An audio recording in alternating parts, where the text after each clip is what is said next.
Hello and welcome. My name is Alan, and today we are back with more Diary of Anne Frank. I know I took a week off, but we're getting back into everything here, so bear with me. After we finish this episode, we should be halfway through the book, so anyway. With that said, let's get into this. Wednesday, November the 3rd, 1943. Dearest Kitty, to take our minds off matters as well as to develop them, Father ordered a catalog from a correspondence school. Margot pored through the thick brochure 3 times without finding anything to her liking and within her budget. Father was easier to satisfy and decided to write and ask for a trial lesson in elementary Latin. No sooner said than done. The lesson arrived. Margot set to work enthusiastically and decided to take the course despite the expense. It's much too hard for me, though I'd really like to learn Latin. To give me a new project as well, Father asked Mr. Kleiman for a children's Bible so I could finally learn something about the New Testament. Are you planning to give Anne a Bible for Hanukkah? Margot asked, somewhat perturbed. Yes. Well, maybe St. Nicholas Day would be a better occasion, Father replied. Jesus and Hanukkah don't exactly go together. Since the vacuum cleaner's broken, I have to take an old brush to the rug every night. The windows closed, the lights on, the stove's burning, and where I am brushing away at the rug, there's sure to be a problem. I thought to myself the first time, there's bound to be complaints. I was right. Mother got a headache from the thick clouds of dust whirling around the room. Margot's new Latin dictionary was caked with dirt, and Pim grumbled that the floor didn't look any different anyway. Small thanks for my pains. We've decided that from now on, the stove is going to be lit at 7:30 on Sunday mornings instead of 5:30.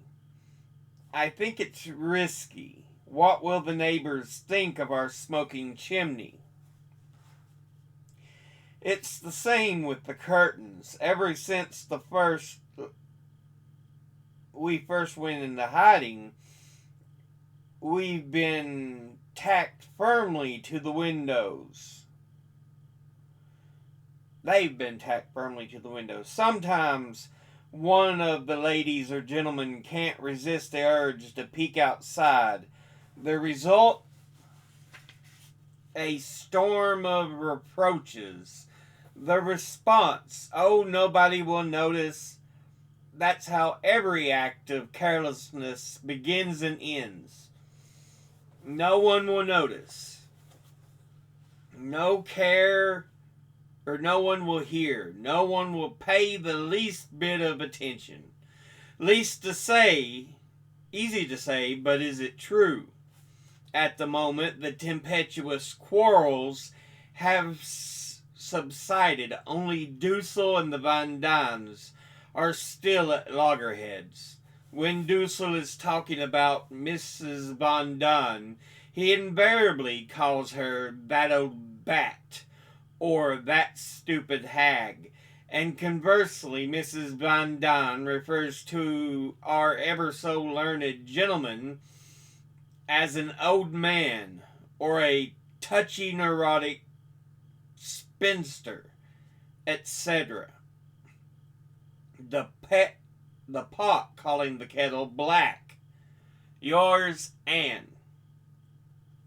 Monday evening, November the 8th, 1943.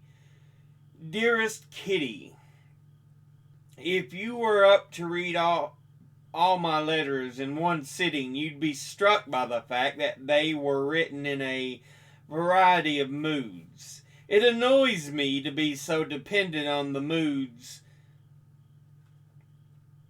here in the annex, and I'm not the only one. We're all subject to them. If I'm engrossed in a book, I have to rearrange my thoughts before I am single, or before I can mingle with other people, because otherwise they might think I was strange. As you can see, I'm currently in the middle of depression. I couldn't really tell you what set it off, but I think it stems from my cowardice, which confronts me at every turn. This evening, when Bep was still here, the doorbell rang long and loud. I instantly turned white, my stomach churned, and my heart beat wildly. And all because I was afraid. At night in bed, I see myself alone in a dungeon without father and mother.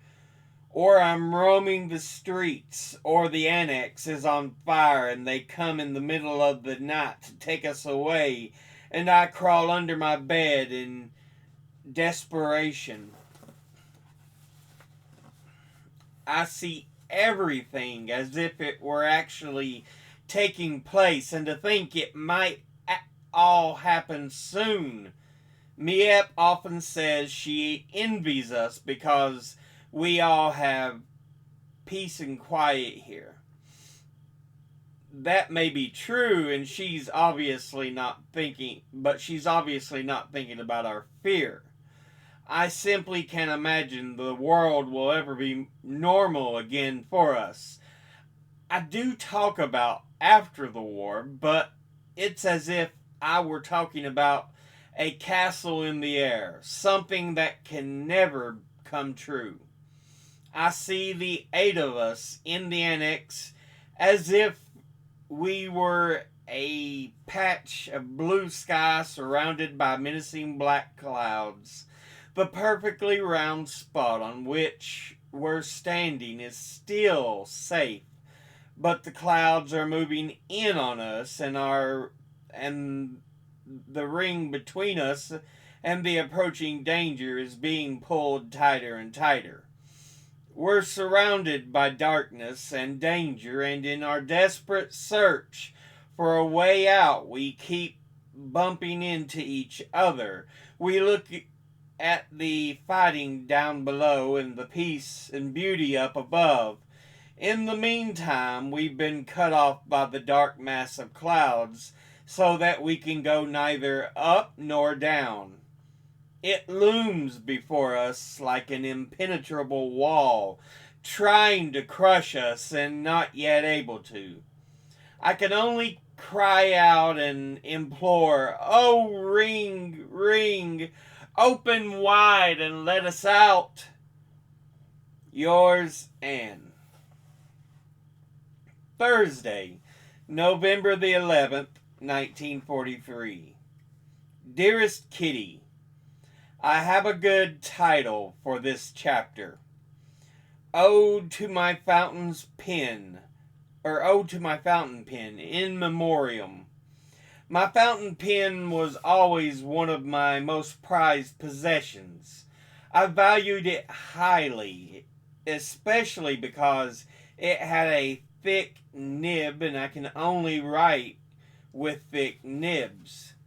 It has led a long and interesting fountain pen life, which I will summarize below. When I was 9, my fountain pen, packed in cotton, arrived as a sample of no commercial value, all the way from Aachen, where my grandmother, the kindly donor, used to live. I lay in bed with the flu while the February winds howled around the apartment house. This splendid fountain pen came in a red leather case, and I showed it to my girlfriends the first chance I got. Me and Frank, the proud owner of a fountain pen.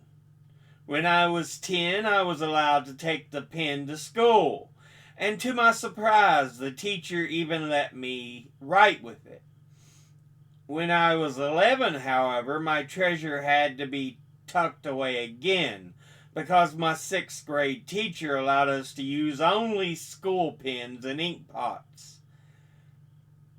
When I was 12, I started at the Jewish Lyceum, and my fountain pen was given a new case in honor of the occasion. Not only did it have room for a pencil, it also had a zipper, which is much more impressive.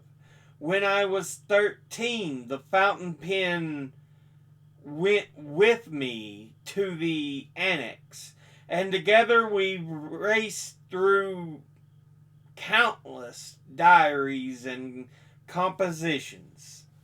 I turned 14 and my fountain pen was enjoying the last year of its life with me when it was just after 5 on Friday afternoon. I came out of my room and was about to sit down at the table to write, and I was roughly pushed to one side to make room for Margot and Father, who wanted to practice their Latin. The fountain pen remained mounted on the table, while its owner, sighing, was forced to make do with a very tiny corner of the table, where she began rubbing beans. That's how we remove mold from the beans and restore them to their original state. At 5:45, I swept the floor. I dumped the dirt into a newspaper along with the rotten beans and tossed it into the stove. A giant flame shot up, and I thought it was wonderful that the stove, which had been gasping its last breath, had made such a miraculous recovery. All was quiet again. The Latin students had left, and I sat down at the table to pick up where I'd left off. But no matter where I looked, my fountain pen was nowhere in sight. I took another look. Margot looked. Mother looked. Father looked. Dussel looked. But it had vanished. Maybe it fell in the stove along with the beans, Margot suggested. No, it couldn't have, I replied. But that evening, when my fountain pen still hadn't turned up, we all assumed it had been burned, especially because celluloid is highly inflammable. Our darkest fears were confirmed the next day when Father went to empty the stove and discovered the clip used to fasten it to a pocket among the ashes. Not a trace of the gold nib was left. It must have melted into stone, Father conjectured. I'm left with one consolation, small though it may be. My fountain pen was cremated, just as I would like to be someday. Yours, Anne. Wednesday, November the 17th, 1943. Dearest Kitty, my recent events have the house rocking on its foundations, owing to an outbreak of diphtheria at Bepps. She wasn't allowed to come in contact with us for 6 weeks. Without her, the cooking and shopping will be very difficult. not to mention how much we'll miss her company. Mr. Kleiman is still in bed with his eaten nothing but gruel for 3 weeks. Mr. Kugler is up to his neck in work. Margot sends her Latin lessons to a teacher who corrects and then returns them. She's registered under Bep's name. The teacher's very nice. And witty, too. I bet he's glad to have such a smart student. Dussel is in a turmoil and we don't know why. It's all began with Dussel saying nothing when he was upstairs. He didn't exchange so much as a word with either Mr. or Mrs. Von Don. We all noticed it. This went on for a few days, and then Mother took the opportunity to warn him about Mrs. Von Don, who could make life miserable for him. Dussel and Mr. Von Don had started the silent treatment, and he had no intention of breaking it. I should explain that yesterday was November the 16th, the first anniversary of his living in the annex. Mother received a plant in honor of the occasion. But Mrs. Von Don, who had alluded to the date for weeks and made no bones about the fact she thought Dussel should treat us to dinner, received nothing. Instead of making use of the opportunity to thank us for the first time for unselfishly taking him in, he didn't utter a word. And on the morning of the 16th, when I asked him whether I should offer him my congratulations or my condolences, he replied that neither one would do. Or that either one would do. Mother, having cast herself in the role of peacemaker, made no headway whatsoever, and the situation finally ended in a draw. I can say without exaggeration that Dussel has definitely got a screw loose. We often laugh to ourselves because he has no memory, no fixed opinions, and no common sense. He's amused us more than once by trying to pass on the news he's just heard, since the message invariably gets garbled in translation or transmission. Furthermore, he answers every reproach or accusation with a load of fine promises which he never manages to keep.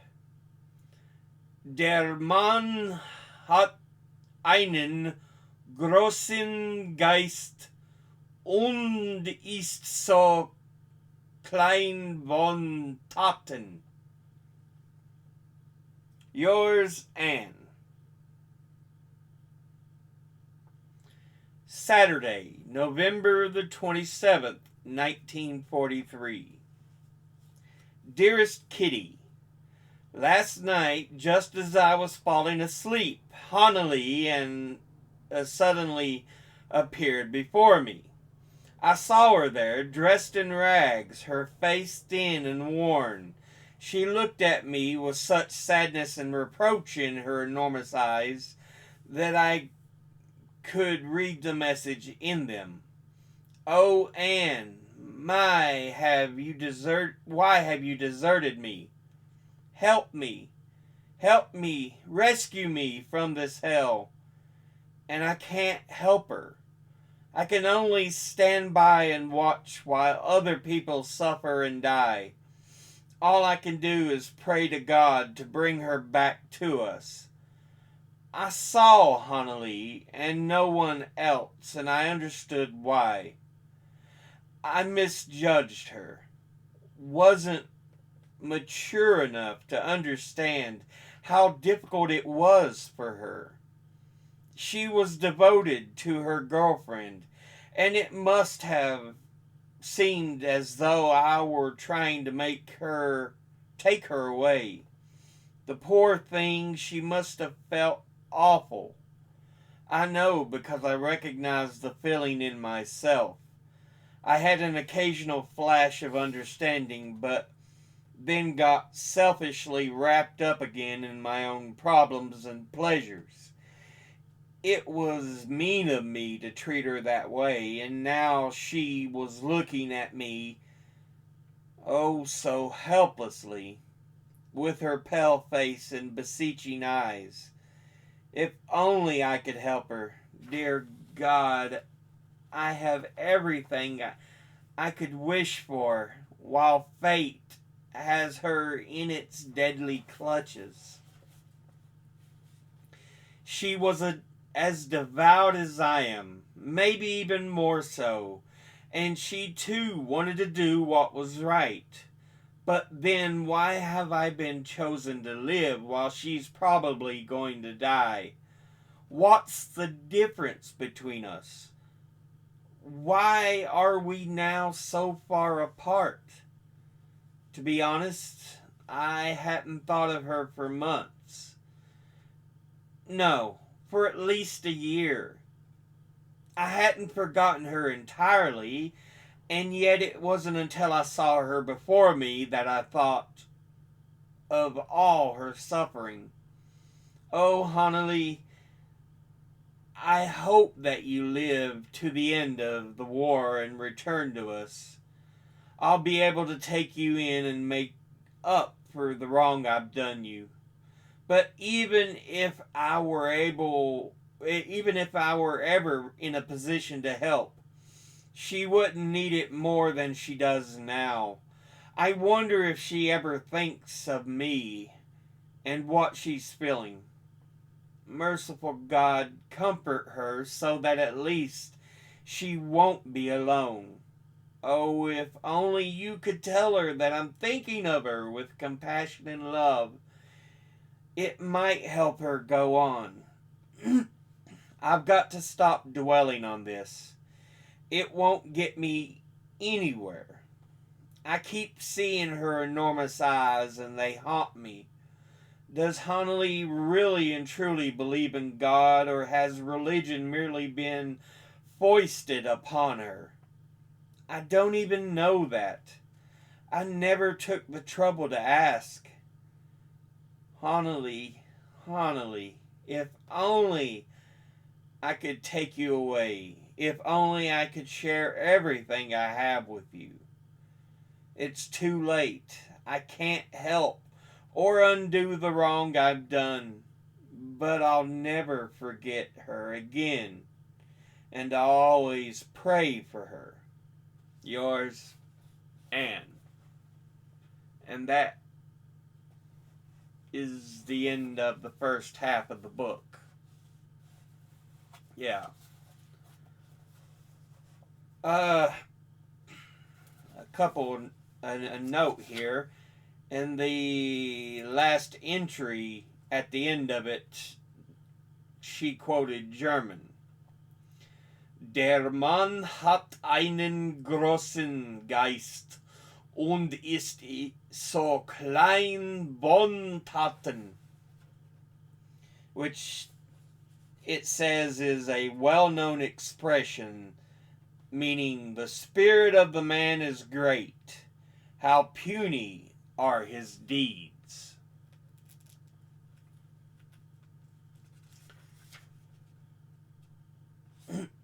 But yeah, I believe Hanneli was one of her schoolmates at the very beginning of the book.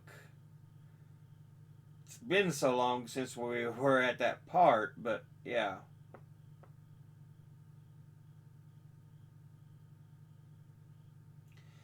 Hanneli Goslar.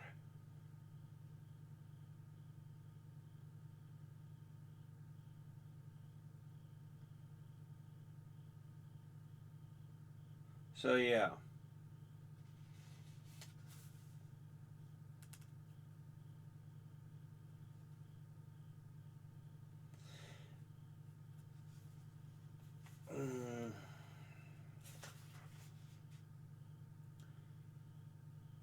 Hanneli Goslar, or Lise, as she's been called at school, is a bit on the strange side. So that's how she originally saw her, as is written in the diary. She's usually shy, outspoken at home, but reserved around other people. She blabs whatever you tell her to her mother, but she says what she thinks, and lately I've come to appreciate her a great deal.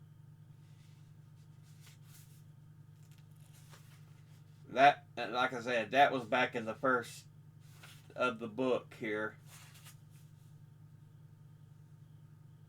First bits of the diary.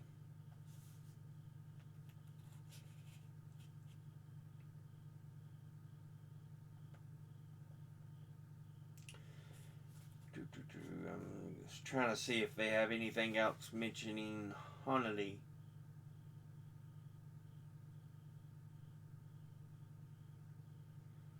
Okay, I don't see anything immediately dealing with that.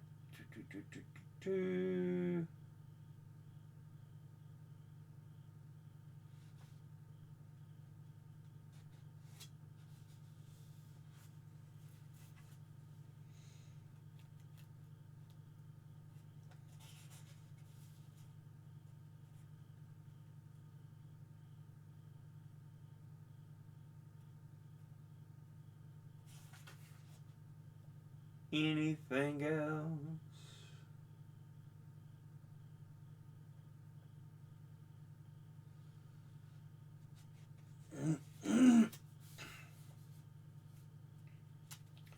I'm looking through the early entries to see what else she might have mentioned with Hanneli.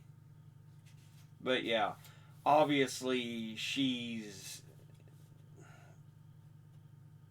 being haunted by her own guilt, seeing the specter of the poor girl.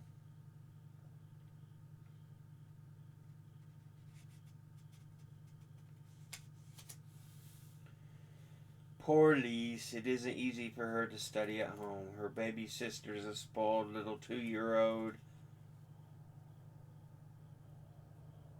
Hard time at home. Soft Hums gets lost in the mayhem. So yeah, someone she was getting to know much better.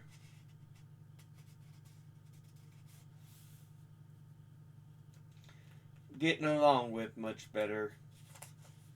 But clearly, when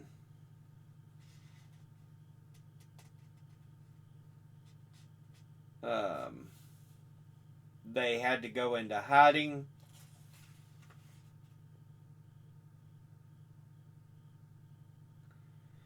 yeah.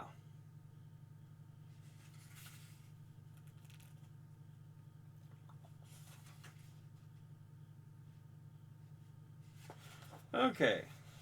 So, yeah, she's clearly guilt ridden. And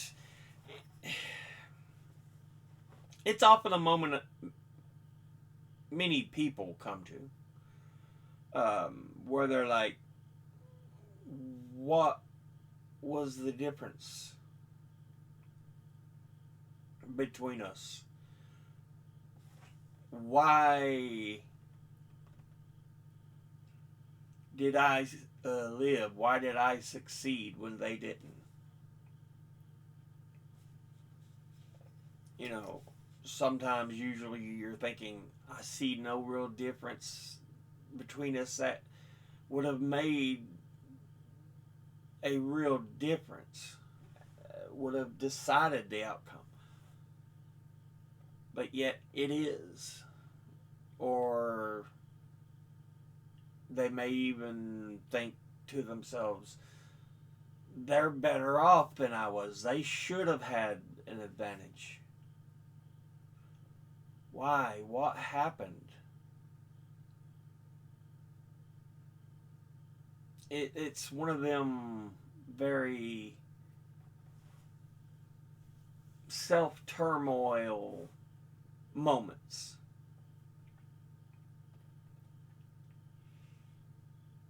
But yeah. So, Hanneli was uh,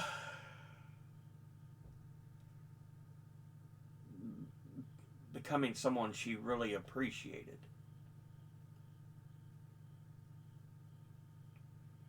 But, yeah.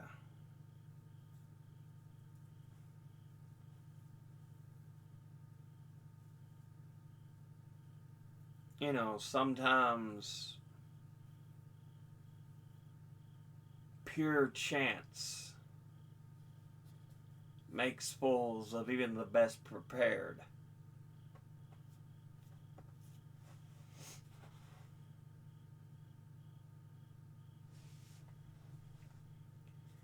And yeah, it don't matter how much you tried to ready yourself for the moment.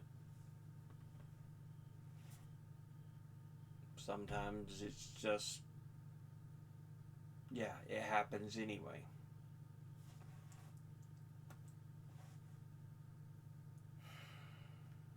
And yeah, because often when you ask yourself such things, you're like, I could have been in the exact same situation.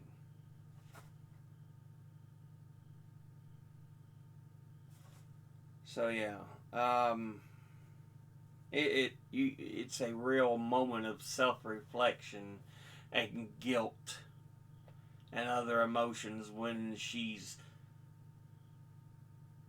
being so diminishly forced into such a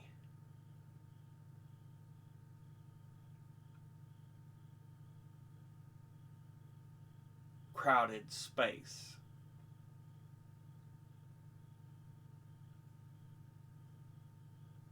Because you have to remember there's a family of four, a family of three, and Mr. Dussel. 8 altogether.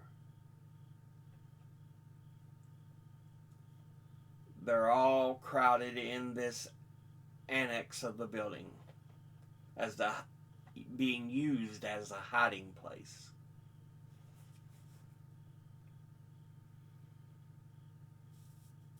You can't go anywhere.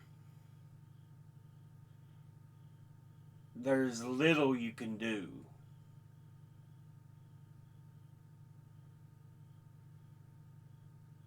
And when you have conflicts with the other people you're having to stay with, there's little room, little ways to really get away from them.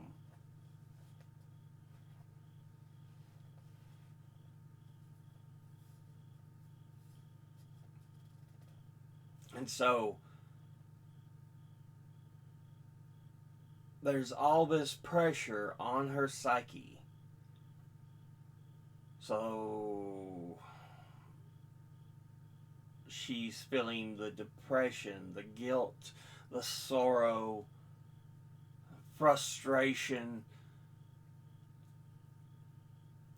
all at once being just crammed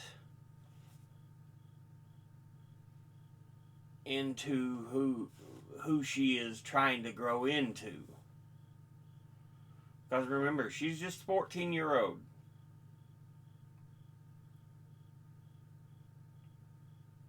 Yeah.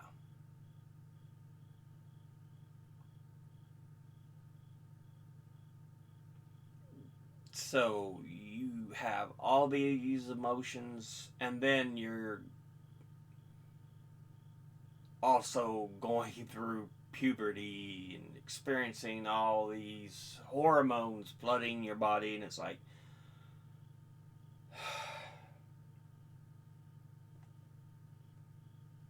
so yeah.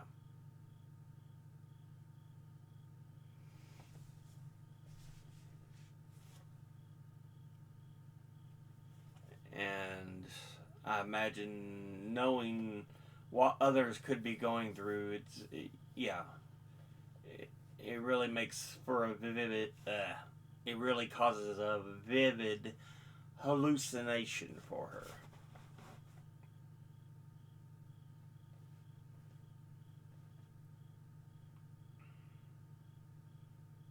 And she sees this girl she once knew very well, Hanneli.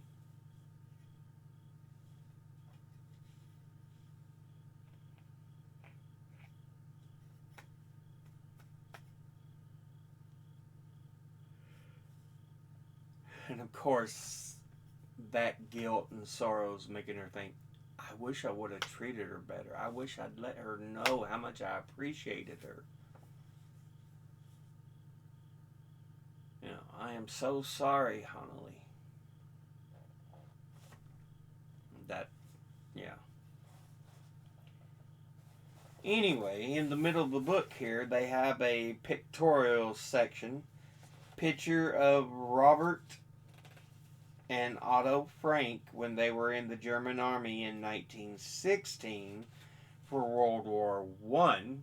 Remember, this book is during World War Two. Robert is Otto's brother, and you know Otto's, of course, Anne's father. So below that, we have a picture of the wedding of Edith and Otto Frank in Aachen, or it's probably Aachen, Germany, in 1925. Next page, picture of Margot and Anne with their father in Frankfurt, Germany in 1930. Right next to it, picture of Anne and her friend Son Letterman, and her friend Son in Letterman, Amsterdam. Or it might be Son Letterman in Amsterdam. Boy, can I not read English anymore. 1935 is when that picture was supposedly supposed to be. In the middle, we have a picture of a young Anne Frank from Aachen, or Aachen, Germany, 1934. And then below we have two separate pictures, one of her mother, Edith Frank, in 1935, and the other of her father, Otto Frank, 1936. Next page, we have a picture of several of the girls lined up. Anne's 10th birthday in Amsterdam, June the 12th, 1939. And yeah, they have Lucy van Dijk and San Lederman, Hanneli Gosar,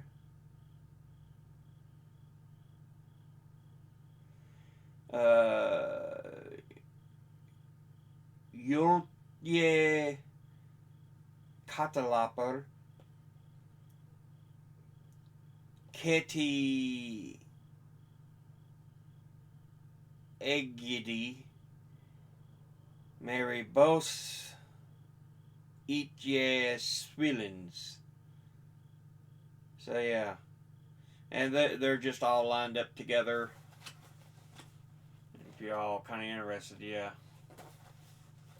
Below that, they have a picture, Margot, Anne, and grandmother Hollander in Zandvoort, Holland in 1939.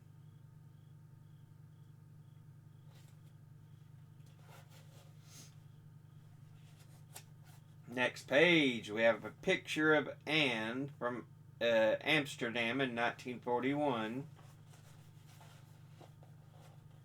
Next to it, you have a picture of Mrs. Van Daan, Mr. Van Daan, and Victor Kugler, Amsterdam, 1941.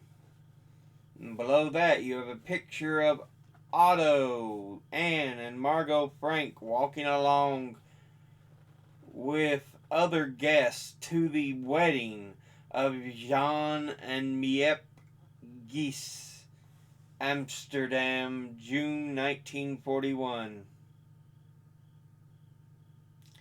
Next page, picture of the Frank family in Amsterdam, 1941. Yeah, you have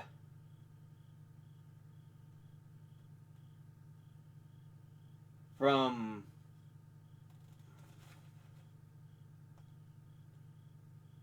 left to right, looks like it's supposed to be Margot, Otto, Anne, and Edith, if I'm looking at it right.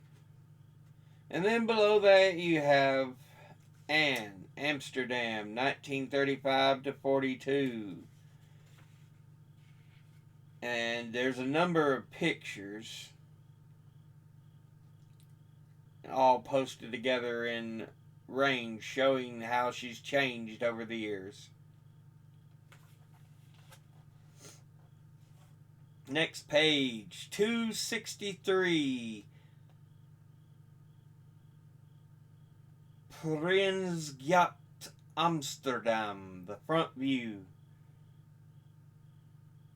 And below that is a picture of the same place, rear view. The secret annex is supposed to be up 2 floors, and the attic as seen from the courtyard garden. Next page, picture of Johannes Kleiman next to the bookcase after the war, showing where they hid the Franks. Below that you have a picture, 2 different pictures, one of Peter Van Daan and the other of Albert Dussel. And then the final page of pictures, we have a picture of Miep Gies and Bep Voskul in Amsterdam, 1945. And below that, Johannes Kleiman and Victor Kugler, Amsterdam, 1945. So yeah, we get to see some of the other individuals. Bep and Miep, of course, the secretaries, and Kugler, Kleiman.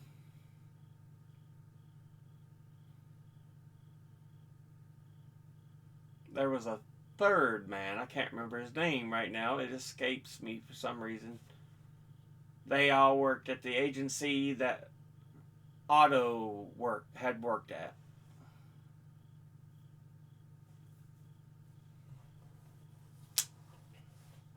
So yeah.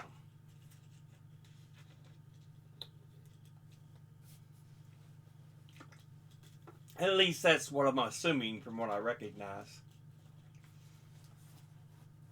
But yeah. I think I read that somewhere. They were supposed to work together or whatever, but yeah. So, very interesting bit of the diary. But we'll go ahead and end this episode here.